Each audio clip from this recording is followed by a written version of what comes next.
And we're rolling.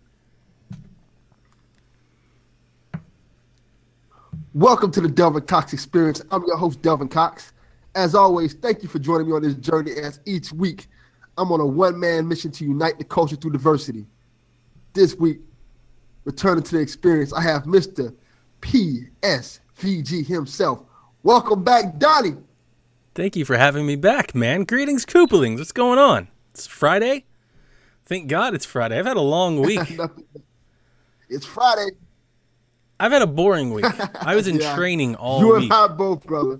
I was in training all week, so it was a lot of like, I had to be at class at 8 a.m. every morning, and it lasted until 5 o'clock every afternoon. So it was just a lot of boring PowerPoints and lectures the whole day. It was just, I'm worn out. I'm tired.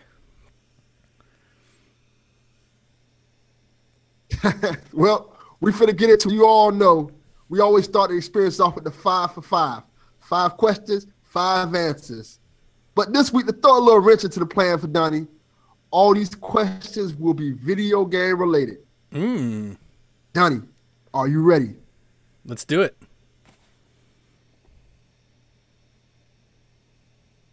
One.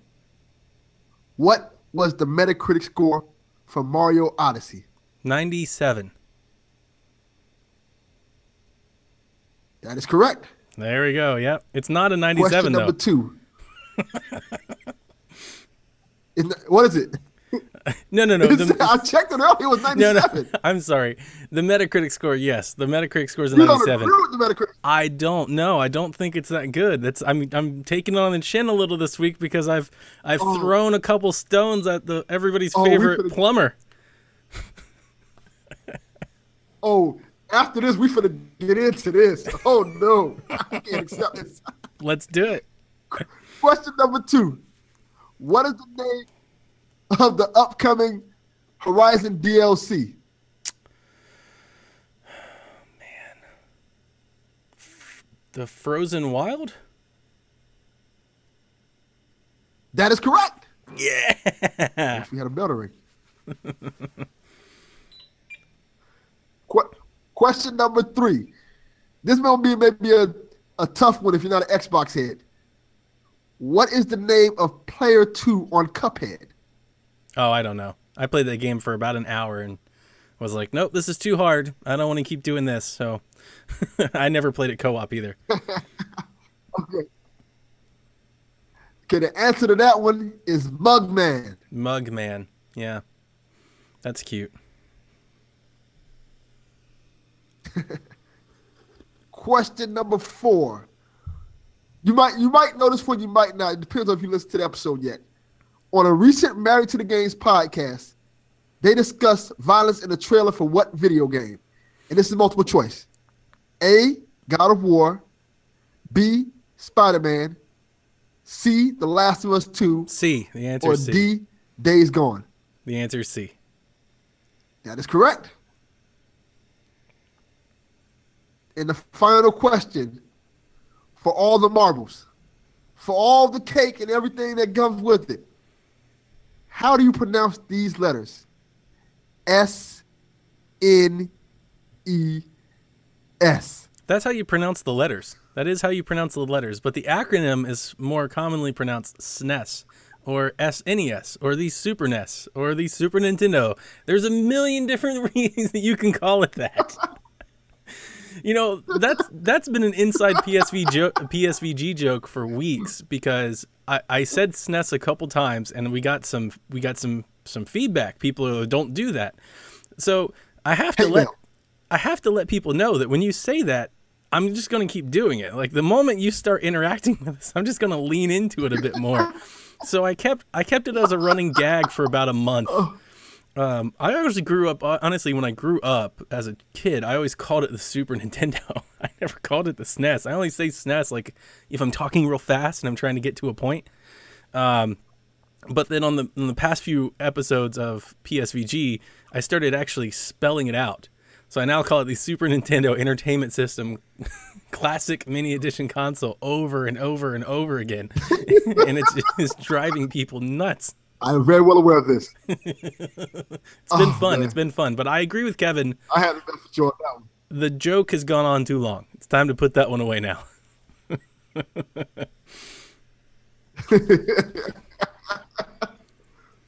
Okay, let's get into it. Well, before we get into me yelling at you about Mario Odyssey, what's been new, man? I see there's been a lot of changes with the podcast.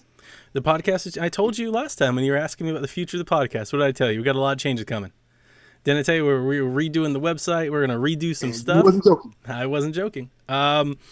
So to pick up, well, let's say this. For you Delvin Cox Experience listeners that have no idea what I'm about to talk about, you got to go back and listen to my first episode.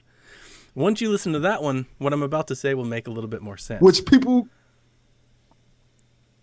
it's critically acclaimed, by the way. People love that episode. Oh. I get responses from it to this day about how great Donnie was on that episode. Well, thank you very much. I try very hard. No joke. So on that episode, I kind of brought up, like, we have this push and pull as content creators, where as the site person who's not that the money matters, but the person that's on the hook to pay the bills, you know, I'm trying to make sure that we have stuff going up, you know, somewhat regularly, that fans of our content are being fed, that we're pushing stuff out there. And we realized it was getting hard to do with the reviews and all the written articles. So we kind of changed up the website to kind of reflect more of the podcast and the YouTube videos that we're doing. Basically, we're doing what everybody else is doing. You know, everybody's going more video content, more audio content, less written content. That's just the way of the world.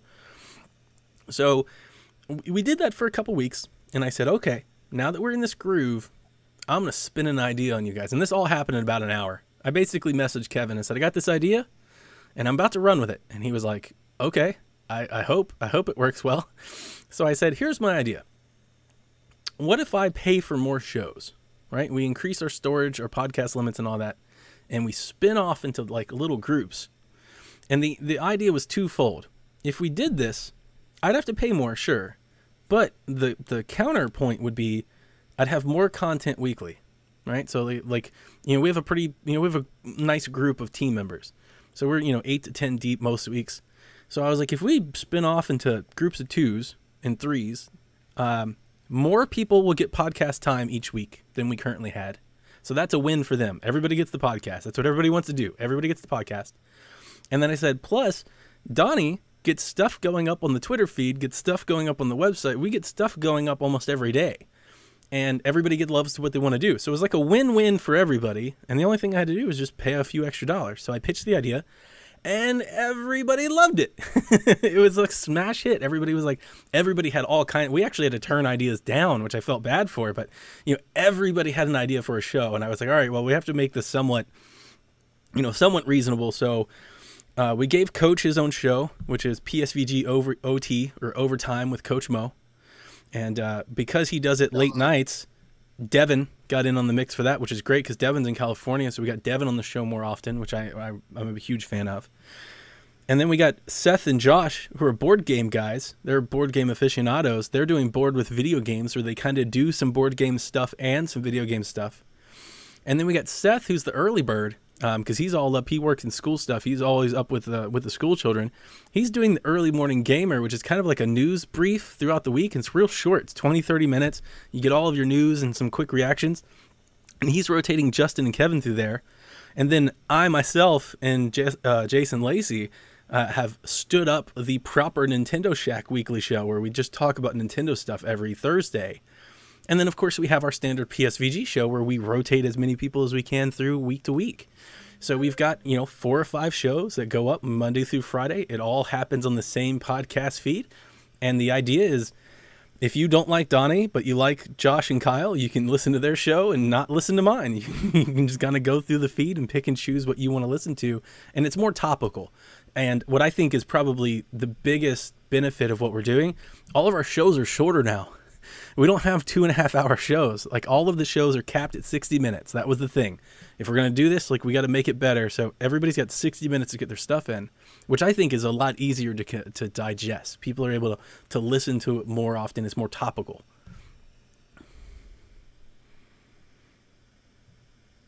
I personally enjoy the 60-minute or less podcast because we have to listen to today. When you get in the podcast, like, for example, perfect example, this is one of my favorite podcasts is I don't know if you ever heard of it. You're a wrestling fan though, so you probably have. Something to Wrestle with Bruce Pritchard. Yeah. Mm-hmm. Yep, I've heard it. Those the incredible stories about some of your favorite wrestlers in the heyday of WWE. Mm-hmm. And as much as I love that show, a time killer. It takes a long time. Yep. And this episode is 3 to 4 hours long. Yep. So just imagine, and not saying that it's not endearing, but for example, me, I like to listen to a lot of podcasts. I like to listen and support all the communities that support me. So I like to listen to you guys' stuff. I like to listen to Married to the Games, Fortress of Nerditude. I like to listen to basically everybody, give them a shot. Listen to everybody and hear their opinions on things. So when you have each one of these podcasts, each one is an hour and a half, 2 hours, it becomes draining. Yeah, because if you've got 5 friends, that's it's like 10 hours worth of audio. Really exactly. I love Spencer's show, by the way. I really. I'm sorry? I love his show. Yeah, absolutely. I love Spencer's show too. It's really fun. I've always wanted to go on that one, and I'm sure one day I will. But he's not more like he's doing his thing with his partner. And yeah, so it's gonna be fun.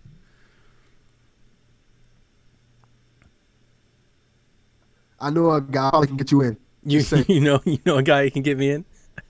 We were going to do it at one point. We had it set up and scheduled, and then I think something scheduled happened, and he couldn't do it. And then we just me, I'm podcasting 2-3 times a week already, so we just haven't got back to each other. But I always assumed it'll happen someday for sure.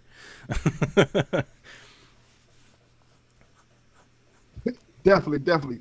Shout out to Spencer Stapleton, man. Fortress of Nerve. If you don't listen to it, definitely give that one a whirl. Mm-hmm. But let's get back to my man Donnie. What's up with Mario Odyssey? So I am perplexed by this. Yeah. So okay, let's put it.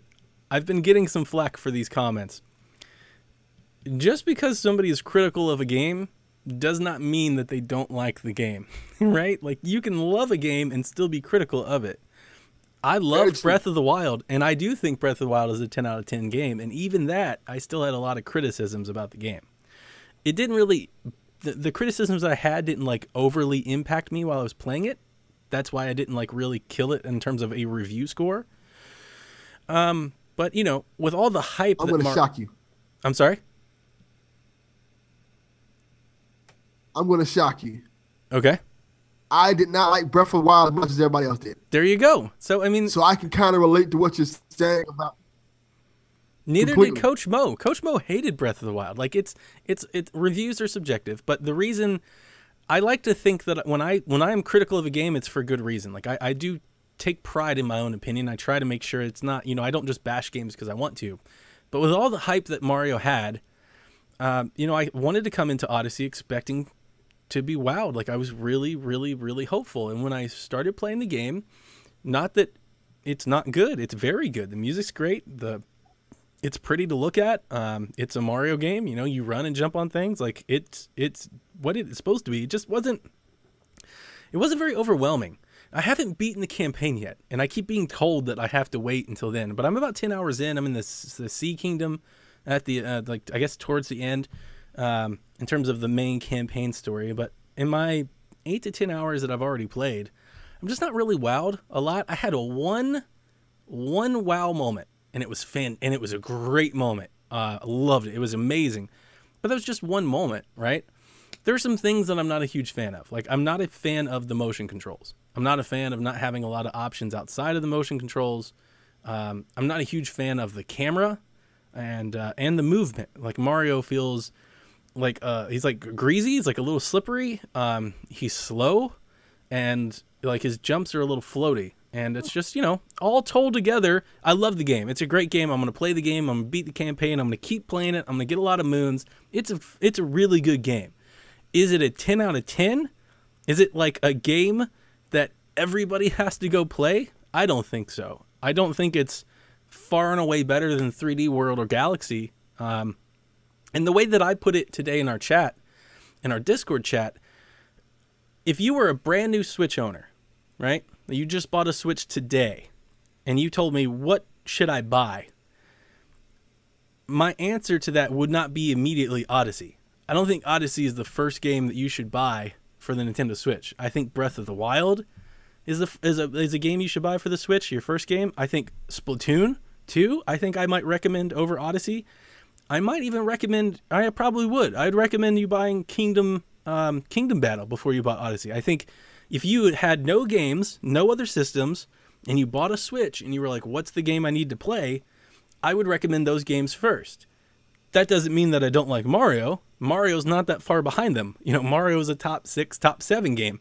I just don't think it's the best game. I don't think it's game of the year. I don't think it's better than Breath of the Wild. And I don't think it's better than Edith Finch, like, for that matter. Like, I don't think it's better than Destiny. If you were to say, I got $60, I'm going to buy Odyssey or I'm going to buy Destiny 2, I'm probably going to tell you to buy Destiny 2. I just think it's better use of your money. That's all. I still love the game. It's a great game. I just think it's more like that. It's more like the 85, 90 game than that 100 game. Like, when you say a game is 100 or a 10 out of 10 or a perfect score or 5 stars, when you go that crazy with the praise, I feel like that game should do something special, right? Like, it should be above and beyond all the other games out there. It should be a benchmark for gaming. Either the story is amazing, or the gameplay is amazing, or it does something that's never been done before. There's got to be something that it's just like, man, when we look back on gaming 10 years from now, this is one that's going to stand out. I don't think Odyssey's that good. I mean, I don't think it's that. I honestly just think it's a Mario game. It's just a really good 3D Mario game. Wow, we have vastly different opinions on this. Okay, let's I chat. go with the complete different spectrum because I look at it like I go the opposite way because I look at it like if you were to ask me what game you should get for the Switch first, I'd probably say Odyssey. Okay. Over Breath of the Wild, and I'll tell you why. Because I feel like Odyssey's a lot more accessible. Okay. Like, if I was to give Odyssey to, like, my wife is not a gamer whatsoever. Sure. But if I was to put a controller in her hand and say, hey, play this Mario game, within the first 5-10 minutes, she will grasp the basic controls of it. Whereas if I was to give her Breath of the Wild, she'd probably sit there for 20-30 minutes not having a clue on what to do. Sure. That makes sense. So, you know, when you look at those type of things, it plays a factor in it because, like I like both games are excellent to me. I like the fact that Mario, its simplicity is what makes it endearing. When I picked up Mario Odyssey and I started playing it, I felt a whole bunch of nostalgia came over me because it felt familiar. It didn't feel like, oh, this is different. Breath of the Wild felt different. Breath of the Wild felt like a whole different experience, for better or worse. I mean, I think a lot of that helps the game in a sense because it's so like I didn't even notice the motion control things, and I'm still playing it. I want to say I'm halfway through it, and like I said, I didn't even notice the motion control problem until you mentioned it right now, because I've got so used to playing it the way like with just the Joy-Cons not using any motion controls. I never really even thought about it. So the motion controls, I want to clarify, it's not that the motion controls are bad. They're actually that's actually kind of the problem. The problem is that the motion controls are really, really good, actually. It's fun to play with the motion controls. What I don't like is that when you're like in portable mode, when you're just holding the Switch, it's kind of hard to pull those motion control moves off. You either have to like twist your Switch really abruptly, or I was told today that you have to like twirl the sticks to like make the spin move, but it's like you can't do the forward toss. Like, you can throw Cappy in a lot of different ways and make him do a lot of different things, and it's easier to do it if you're holding the Joy-Cons or like in a grip controller. It's harder to do in portable mode, and I think it's a letdown because having played both on the TV and in portable mode, it is fun to use the motion controls. It's not that it requires motion controls, it's that if you don't use them, I kind of feel like you're missing out a little bit because they're really good. So it's weird. It's like it's a con because it's a good thing that I feel like most people are going to miss. I missed out because I didn't even realize it had motion control that was that in depth until like hearing people talk about, hearing you talk about, like, hold up. Yeah, man. So I guess that's a little bit of like a extra bonus to the game in a sense, because I was just going around. I was finding experiences in the game. I was like, oh, this is pretty cool. Like, I think one of the first stages it is where you can control the dinosaur. Yep. It seems kiddie. It seems kiddie, but just the whole process of it just was cool and fun. And I think that's what this game is kind of about in a sense. It's like, just have fun with it. Sure. I get that. And the accessibility argument is a really good one. Yeah, because I felt with Breath of the Wild, especially in the first area, I forgot the name of it. The Great Plateau. What is the name of the first area in Breath of the Wild? The Great Plateau. The Great Plateau. I'm like, I sat there literally for 30 minutes. What do you do? Why do I need to be doing this? And it became tedious to the point where I had to put it down. Like, I don't want to play this right now. And then when I finally got it, when you finally get out of the Great Plateau, it opens up a lot, but you still have to go through that area. And that, to me personally, that area is terrible. Okay. I mean, that's a really good. I think it's a really good counterpoint. So I won't even try to detract from it. I do think Mario Odyssey is a bit too much on the easy side. I hear that final boss battle is pretty challenging, but like there almost offers no resistance on the way there. I could have used a little more. At least so far, I've not had any problems with the bosses or the sub bosses or really any puzzles or finding stars. I haven't had any problems finding moons. I honestly have been kind of breezing. It's been nice. It's nothing against the game. It's been fun, but it's just kind of been a stroll. It's a nice little walk. But I just haven't really. I have not had to try hard at Mario Odyssey yet. I'm like, I got it. It's pretty simple stuff. I completely agree with that. It's pretty simple, and to its benefit and its detriment, I think that's a good thing. Mm-hmm. Because it's like I was saying before, it's easy to pick up. Whether it's my wife, because she'll see me play and she's like, "Wow, that's a Mario game." Because we really haven't had a Mario game that kind of looks like that. So it kind of like it drags people into it. Sorry, I was monitoring our chat. Our chat is lighting up. We have people watching us live. Caroline, primarily. One thing I didn't mention in our little, because we didn't review it. We didn't review it yet. I'm still holding off until I beat the game and all that to really give it my final score. I just don't think it's a 10. That's all I was really saying. I don't think it's a 10. One thing I didn't really mention is, my kids really aren't all that interested in it either. Like, they like it, and they're playing it, but my son is having issues like controlling the bullet bills and stuff, and I try not to help him with Mario games. I'm like, all right, you can figure it out, just keep trying. And my daughter's just like, yeah, it's Mario, but she's not like my daughter. Okay, to put it in perspective, she's way more into Stardew Valley than Mario Odyssey. Like, she's just which is interesting for us because my kids love 3D World and they played it all the time, and they're just not really that interested into Odyssey. It hasn't hooked them yet.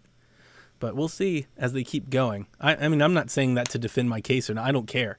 I don't care if they like games or not. That's not about it. I find it interesting that, a game, because Mario is kind of, placated to families, especially children. It hasn't really sunk its teeth into them yet.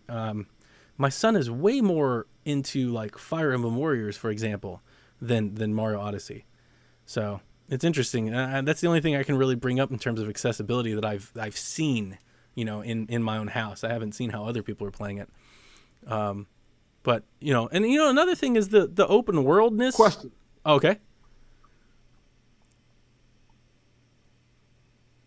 Question. Do you think the multiplayer aspect of World has something to do with that? Because in 3D World, you can play with 4 players. It's fun. It's fun. Because you can play with everybody on the screen when you can play with your family. Yep. There is something to that, and you're right. It is fun. And whereas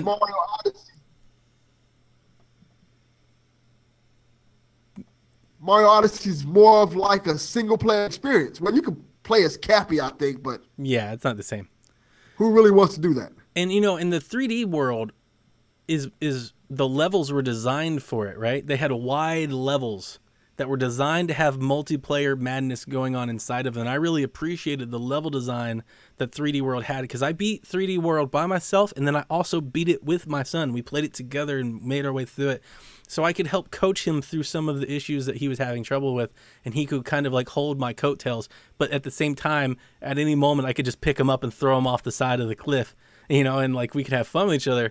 Definitely, there's some of that being missed. I mean, I've always thought that 3D World is a little underappreciated because because of the Wii U and all that, you know, like 3D World was a really, really good game. I also don't think 3D World was a 10 out of 10 either. You know, but again, this will be the third podcast in a row that I sound like I'm down on Odyssey, and I'm not. You know, if I'm giving a game an 8 or higher than an 8 or a 9, that's a really, really good video game. I like it. I just don't think it's a 10. I just don't think it's my game of the year. And I was thinking about it today. My game of the year, like what the rankings that I'm kind of having in my mind, man, I'm not going to lie to you. I don't know if Odyssey is the top 5 game of the year for me. It might be 5, but it's definitely not top 3. Like, Odyssey is not my top 3 game of the year right now. Like, my top 3 game of the year right now is Breath of the Wild, Edith Finch, and Destiny 2. Those are my top 3 games of the year right now. And then we get into the Horizon, you know, Mario Rabbids Kingdom Battle, and Odyssey's kind of in that mix, that Horizon Kingdom Battle, that 4, 5, 6 type area. But I'm not sure. We'll see. We're going to do our Game of the Year stuff next month, and I'll have to sit, or no, this month. It would be late this month. I'll have to really sit and think about it. But I don't know if Odyssey's in my top 4 right now. It might be 5. It might be my 5th best game of the year. And you know what? What a great year it is. You know, like if Odyssey's, you know, if that's the way, this has been an amazing year for video games. We have so many great video games. But yeah, definitely. I mean, that's just kind of where I'm thinking. Like, not everything can be a 10. Right? Like, it's real easy to get on the podcast and go on YouTube and just say you love everything. I love every game. I love every Nintendo game. But if people are coming for your opinion, you know, you gotta love the games you love, and then be honest with the other ones that you either like, or you like a lot, or you don't like, or you're okay with, or you hate. But you can't just love everything, or eventually, you know, it's kind of like the boy who cried wolf, right? Like, if you just love everything, then people will stop taking you seriously. And I wish I was with you, man. I really do. I would love to come on here and just tell you how amazing Mario is and how amazing the Switch is, and it's incredible. You know, it's just, to me, it's just a Mario game. It's a good one. I'm enjoying playing it, but, you know, I'm not blown away. If I was to, like, it wouldn't crack my top 5 all-time Mario games. That's for sure. I don't think it's that good. I don't think it's as good as, you know, my 5 favorite Mario games ever. Do you? I'm not sure yet. Ooh, now I'm we're really talking. Not sure, because it can't be a 10 out of 10, man, if it's not in your top 5 greatest Mario game of all time. If you're gonna tell me it's the best game of the year, then it better be in one of your best Mario games ever. See, I'm trying to think of it now, because my number 1 is always gonna be Super Mario Brothers 3. Okay. Because I'll never forget how I felt when I first seen the game. I agree with you. For those who don't remember, for those who are not old like me, Mario 3 debuted in a movie called The Wizard. And I remember watching the movie and them showing that game. Like, you guys are going to play Super Mario Brothers 3. And I'm like, is that a real game? And then they, like, announced the game, and it came out, and then you played it, and it was like, holy crap, it's a real game, and it's awesome. But I digress. That's my number 1 automatic. I think it's going to always be my number 1 because of the nostalgia that comes with it, and because it is a great game. Yeah, no, I 100% agree with you. Now, Super Mario 3 is my favorite Mario game because it's just that good. It's just the best Mario game. The level design is amazing. The power-ups and the style and the music, it's just everything about it is incredible. I love it. Yes, and the thing about it is, if you didn't know better, like, let's say you were just playing the game to beat the game, you can beat that game with missing half of the great levels in the game. Mm-hmm. Yep. Because you can literally just find the flute and fly to the end. Mm-hmm. Terrible experience with the game. And that's crazy to even think about. I'm quite sure there's people out there who haven't even played the other levels. Yep. No, I 100% agree with you. And that's crazy to think about. When the 3DS got Super Nintendo Virtual Console, I played Super Mario 3, and I played every single level. I didn't use any power-ups. I just played every level just to appreciate every one of them. And after I did that, I had a whole new appreciation for the game. You're absolutely right. When I was a kid, I always got the whistle and skipped it. And if you do that, you're just missing out on so much great game. There's so many great worlds that you just never get to play. It's one of the, yeah, no, you're 100% right. And I've always loved the level design, and it's so much fun to like try to beat that game as fast as you can, because everything is so good. Like the challenge constantly builds up. It's very rewarding. I absolutely love it. It's fantastic. That is I agree with you. Super Mario 3 is the best Mario game ever. So you're right. We agree at least on that. It had the best rollout. Yeah, and see, my whole thing is my 2 through 5 can easily flip. Mm-hmm. Because I'm not so gung-ho as everybody is on Super Mario World. I know people love Super Mario World, and it's a great game. But I never looked at Super Mario World as one of my favorites because I felt like while it was really good, it didn't compare to 3 to me. And I know that's going to be very controversial to people because people love Super Mario World just as much as they love 3. But yep.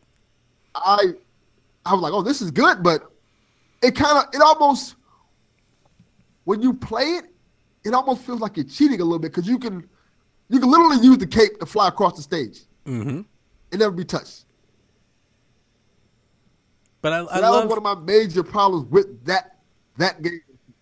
I love Super Mario World because they have all the hidden paths, and they've got all the hidden keys and the hidden doors, and that was kind of new for Mario, and it's something that like every Mario game since then has had, and for that reason, I really appreciate what it did. And the music in Super Mario World might be my favorite video game music ever. Like the music in Super Mario World is iconic for video games. Just great score.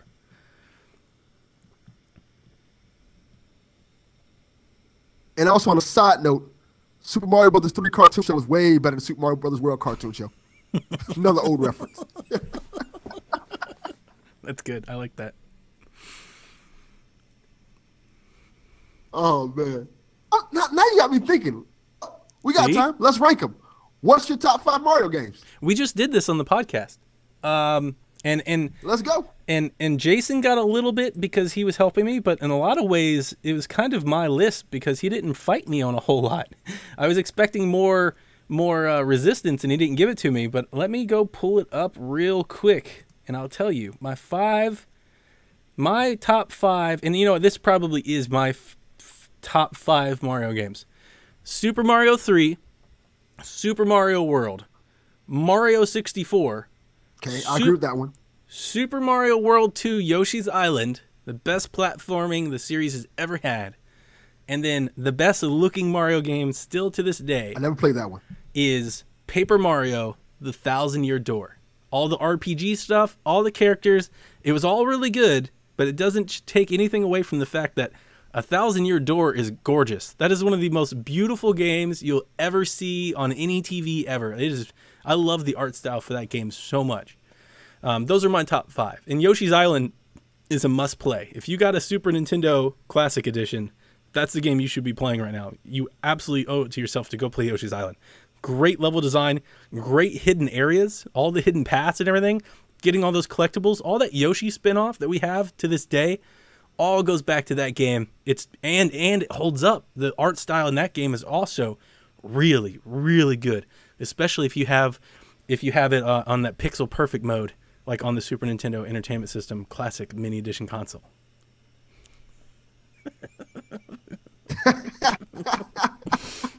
I had to get one in there. See, it's funny because I didn't play Paper Mario and I haven't played Yoshi's Island. So I never really took those into consideration. Now I have to play them now, I feel like. I would agree because with you. Because if I was to name my top 5 right now,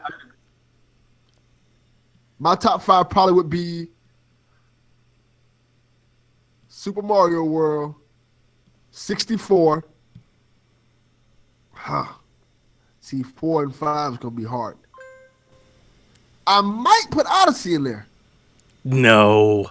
It might just barely get in there. Okay. All right. I ain't gonna hate on it. I ain't gonna hate on it. You know, I'm gonna step back a bit. I'm not gonna hate on it. I'm trying to think about 5. Come on, man. Galaxy, Sunshine, Super Mario Bros. U, and Luigi U. That was such a good game that everybody doesn't bring up. Not Sunshine. Galaxy.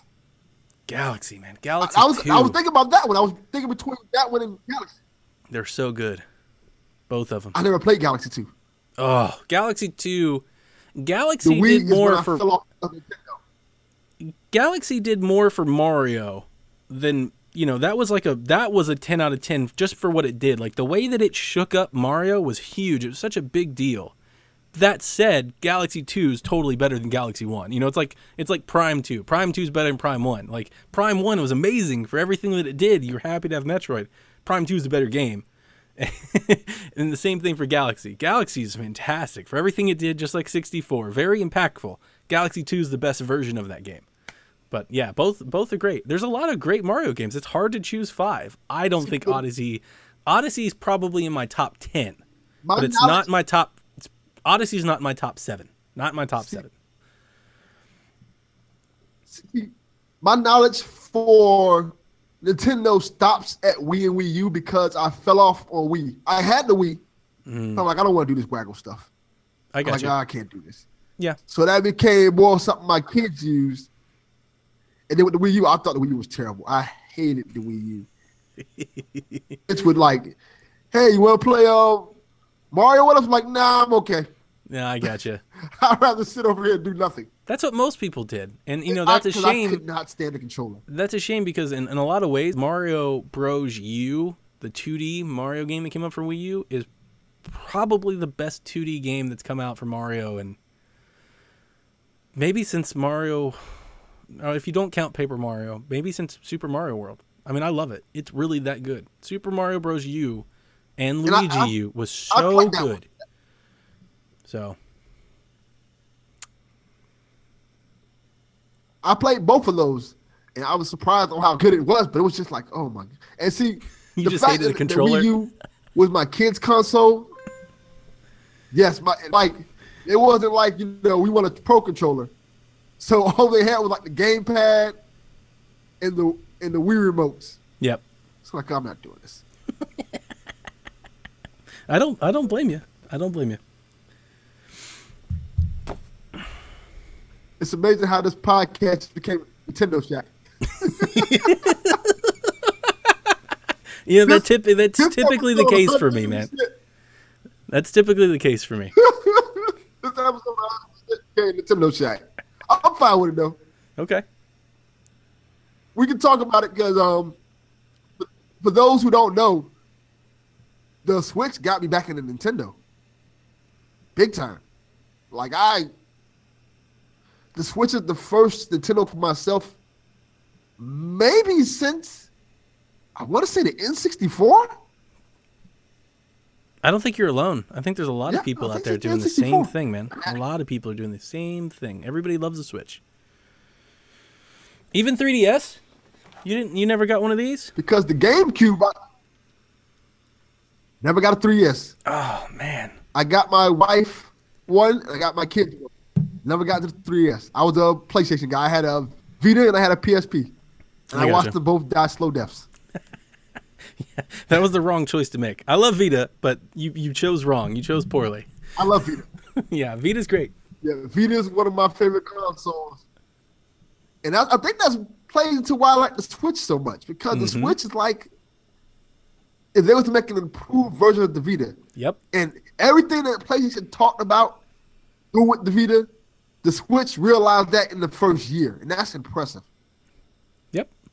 Nope, 100%. That is very impressive, to say the least. So what do you think the future for Nintendo looks like?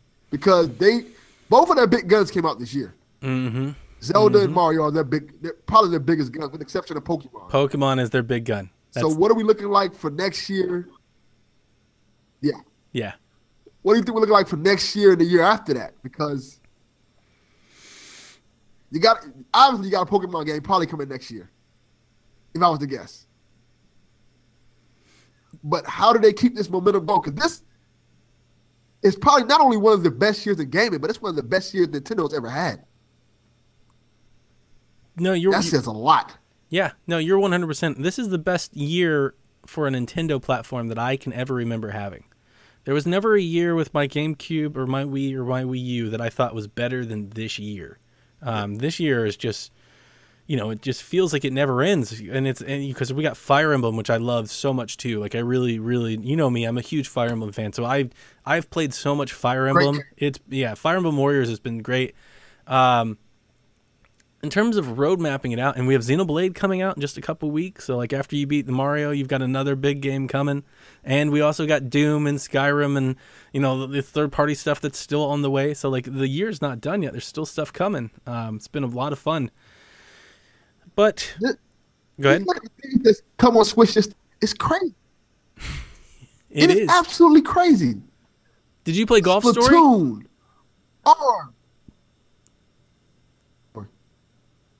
I'm sorry? That's the thing about it. The thing about this year, I love Golf Story. The thing about this year, it's so many good games coming out. So many good games coming out, you don't have time to play them. That's right. That's what gamers want, though. We whine about it. We whine about it all the time, but that's what people want. Gamers want so many options to choose from, they can't pick them all. That's what they feel. That's what PlayStation fans love. That's what everybody wants to know. Everybody wants to feel like there's just too many things to choose from. So, just looking at it this way, this is how crazy this year's been. We had an Uncharted game come out. We had a Mass Effect game come out. We had a Persona game come out. Forgotten in Game of the Year conversations. Mm-hmm.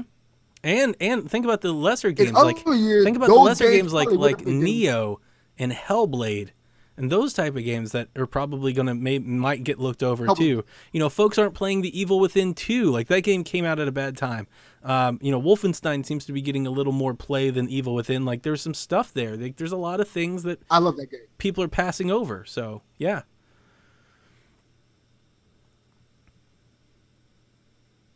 The excellent game. I'm playing it right now, and it feels like Resident Evil 4. Ooh, that's good stuff, man. It is man. that awesome. I've got to play it. But it's going to get overlooked. Yeah, I got to get to it, but even me, I can't play it. I can't play that game. I got too many other things to play. But I just thought about a Resident Evil game came out this year. It's going to be forgotten about. Yep. I have Resident Evil pre-order for December, crazy. So I'll be playing that soon. I haven't played it yet. I'm excited to play it. But 2018, Nintendo Switch in 2018, it can't live up to this year. So I don't think it's going to be that good. For the long time, I would agree with you. I thought Pokemon was coming. I still think Pokemon might, but I also think it's possible that if they try to do something new with Pokemon, if they try to do it bigger, I think it could be another year away. I think Metroid's another year away. So for next year, there are some things we already know that's coming. So Yoshi and Kirby are getting a game. We're getting a new Yoshi's, Woolly World type thing, and it looks beautiful, and it'll be a platform. It'll be fun, and it'll be a 2D platformer, which I'm more a big fan of, so I'm excited for that one. We also know a mainline Fire Emblem game is coming, so we'll get that. And then there's still a slew of indie games, some exclusive indie games that we haven't got yet. Like for one I'm really excited for, and I really mean it. I'm really excited for Runner 3. Runner 3 is a Switch exclusive game, and it's coming to Switch sometime in spring 2018, and I can't wait to play it. I'm all about playing some Runner. So, those games are coming, and there's probably one bigger title that we don't know about. I would probably say it's probably a Donkey Kong, because it's not going to be Metroid. I would hope it'd be Pokemon or Animal Crossing, but so I'll take the optimist approach, and I'll say next year we get Yoshi, Kirby, Donkey Kong, and Animal Crossing. I'll put that out, and I'll say that we'll get all of them. And a Smash port. A Smash port's totally coming. And then the year after that, so 2019, That's when we get Pokemon, and that's when we get Metroid, and that's when they start pulling out some of those other guns. And then by the time, you know, those all roll out, then we'll be ready for another Mario and the spin-offs, another Mario Maker, and they'll mix some of that in, a Captain Toad, some of that crazy stuff they like to do. I think they're gonna throw us something out of left field and nobody's gonna be expecting. And I think they're gonna throw out the next year Yokai Watch. Yokai Watch. That'd be good. Surprisingly. That'd be good for them. You know, I'd really love another Wii Sports. They don't have to call it a Wii Sports, but I'd love another sports game, like a Mario Strikers or something like that. That'd be a lot of fun. Also, though, I think they're ready to unveil a new IP. They've got to be working on it. Like, I wouldn't be surprised if they've got some big game that has nothing to do with anything we've ever heard of before. And they could just, you know, it could be a new ARMS or something. Not ARMS, but something like that. Just something way out of left field. Like, check out this new thing we're doing. I could totally see that happening, too.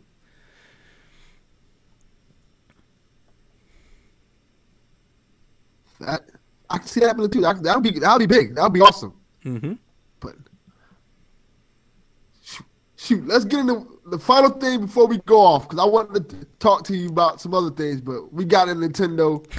We got deep in Nintendo. All right. Before we go, I want to ask the question. What's next for PSVG? In terms of everything. Because I look at and I love seeing the growth. But I also look at your pockets and be like, Donnie, you're spending money, bro. At some point, you have to see a return on your investment. I don't look Amazon. You can't just. To be honest with you, I don't look at it that way. You're not Netflix. No, I'm not. But I don't look at it that way. I understand that. Yeah, I don't. I've always used the analogy that I think of it like it's like a hobby. So it's like, you know, some people like, I don't know, some people go hunting, right? And you go hunting, you got to buy guns, and you got to buy ammo, and you got to buy clothes, and you got to go out there, and they pay fees. And some people golf, and you got to buy clubs, and you got to pay to play, and you got to do that. And some people fish, and you got to buy a boat, and you got to buy, you know, fish poles and all that. And I podcast. That's what I like to do, and it's a hobby of mine. And I spend the amount of money that I think anybody else would spend with their hobbies. And you know, mine helps me spend time with my kids and helps me spend time with my friends. And it, you know, it's kind of like, you know, I kind of set a date every week to hang out with my friends. It's like a scheduled time to hang out with my friends and be with Jason and Kevin and Mo and Nathan and everybody, Josh and Kyle. I feel like if I leave somebody's name off the list that somebody will get mad. Every time I go on a podcast, I don't say everybody's name. So I got to go Q and Caroline, Justin, and just go through the whole team. But yeah, I mean, it's just, it's a lot of fun. It's a lot of fun. I really love doing it. And as long as I can afford to do it, I will. If their day comes where I can't afford it, then I'll ask the other teammates to help me. But I haven't got to that point yet, and I don't want to, and I don't plan on it, you know, because it costs money. But I'm pretty sure like folks that golf pay more money than I do, and I'm sure folks that like hunt pay more money to hunt than I do for podcasting. So like, while it does cost something, it's not, you know, my mortgage isn't in jeopardy because I podcast. You know, like that's. I'm going to say a dirty word to you that I know you don't want to hear, but I'm going to ask anyway. Patreon. Have you ever thought about it? Nope. I know you've had this conversation before. I'm not going to do it. Not unless I have to. Said, hey. Nope. Kevin's asked me. Jason has a Patreon. Let me plug Jason's Patreon. Jason has a Patreon for Flux to Pose. Definitely plug Jason. Yeah, and if you want to go support Flux to Pose, those guys are doing awesome stuff. They want to be self-funded. I'm all for it. I'm all for folks that want to do it. I don't want to do it because I don't think it's something people should have to pay for. It's just a personal thing that I have. I don't like paying for podcasts. I don't want people to pay for my podcast. So I'm not going to do it. I don't want to do it. I don't feel like, and I don't have to do it. You know, we're good. It's fine. What about going the route? What about, you ever think about going the route of like, if I'm correct, Colin Moriarty, in a sense where all this stuff is still free, but you can donate to him if you essentially want to. Like Colin's Last Stand, if I'm correct, is still a free podcast that you still can watch and get on it. You know, I've thought about that. That also. Thought about doing something like that. I have. I've thought about opening a tip jar There's been several occasions where I thought about just having a place either through PayPal or Patreon where it was like, I'm not going to stop you from doing anything. There's no content or anything, but if you'd like to just help the cause, you know, with 50 cents or $1, like you totally can, and you can click the link to do it. I thought about it. I haven't thought of to like where I really wanted to pull it off, you know, but I've thought about it. I wouldn't be opposed to doing something like that, especially if we needed it. You know, if we really needed it, I would probably do that first. But again, we're good. I like the way it is. I'm not going to sell advertising either. You know, for what we're doing right now. Now, I will say this. If we continue to grow, and let's say 5 shows turns into 10 shows, then I might have to. Because there is and it's not because I can't afford it, but there is a limit to how much I want to afford. So if that ever comes down the pike, maybe. But no, I like where we are. I think we're in a good spot.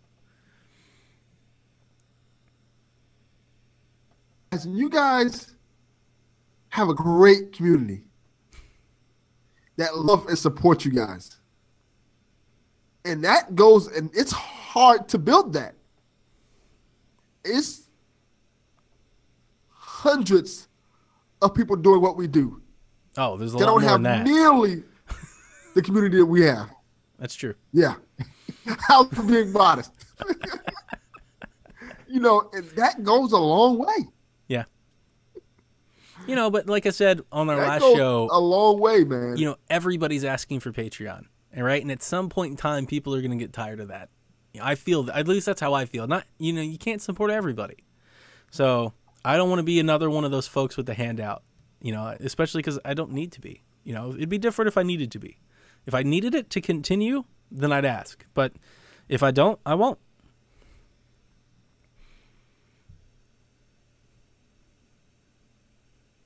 Okay. Final question. Major question. Where do you see this podcast? Not my podcast, of course, but your podcasting day 20 years from now? Oh, man. 20 years from now? It'd be amazing if we were all still podcasting 20. We'd be 50. I'd be 50 years old podcasting about video games with the same people. That'd be crazy. That'd be fun. I want to tell people that. That'd be awesome, but it'd be crazy. That would be crazy. I don't know. You know, I like what we're doing. I think there's probably some tweaks that could be made. I think there might be, you know, as it continues to work its way through. You know, we've been doing more of the live streaming stuff. Like we live streamed over the Animal Crossing Direct and people liked that. I'm really excited for PSX to come so we can do more of that. I'm excited to do that with Kyle and Josh and Seth, you know, and our PlayStation crew. I want to do more of that. I think that's fun stuff. And then mix in some between stuff. I think new shows might come our way. You know, like new shows might replace old shows. I think there's always chances for that stuff to evolve. You know, if certain things either aren't resonating or folks, you know, have a change of heart, you know, that type of stuff. So it'd be interesting to see, like, with this approach that we're taking, like, what ideas just pop up into people's heads. Because we have a real creative bunch. If you didn't know this, I'm the least creative person at PSVG. I'm the one that came up with that dumb name that we use. So I'm always excited to hear the ideas that people bring back to us and, you know, try to support them all and make sure that everybody, you know, gets their 2 cents in when and where they want to. And as much as we can, you know, that's the other thing. It's still hard. It's still hard. Even with all the new shows and everything, it's still hard to work. There will always be a time where somebody doesn't get to talk about the thing they want to talk about. So just kind of working around that, you know, it's a constant thing, but it's, dude, I can't lie to you. I can't lie. I can't even tell you, I can't begin to describe just how much fun it is every day. Like waking up, checking the Discord server, checking out with other folks, talking sports, talking video games, checking out announcements. Like I just feel, you know, like we have a community and that's amazing. I love all the listeners and the feedback and the questions that folks have, but even just amongst ourselves, like if we had no listeners, let's put that way. If nobody listened to us and we had 13 downloads a week, I would still do it because we honestly have so much fun just together. We have so much fun, like just when I poke and prod at Nathan about the Xbox One X and they give me crap about the Switch and then I go and make fun of Kyle about PlayStation and he comes back and makes fun of Mario. We have so much fun just doing that amongst ourselves that everything else is just like an added benefit. It's all gravy from that point. So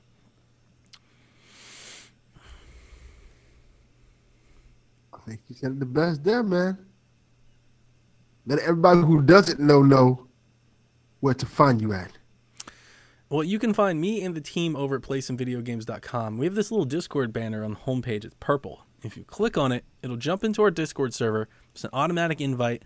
Again, we don't pay for Patreon or anything like that. You come chat with us. We have all these different chat rooms, PlayStation, Xbox, PC, Nintendo, all that jazz. You can come chat with us all day. We waste a bunch of time at work. If our bosses knew what they were doing, they'd try to shut the website down because all we do all day is talk to each other. We have a bunch of fun doing that. And then you can find me personally on Twitter at Playin' Nintendo. That's Playing Nintendo with no G, just Playin' Nintendo.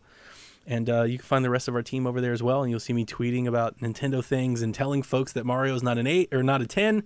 And then having everybody like throw rocks at me and hate me because I just don't buy into the hype. But yeah, that type of stuff. Good stuff.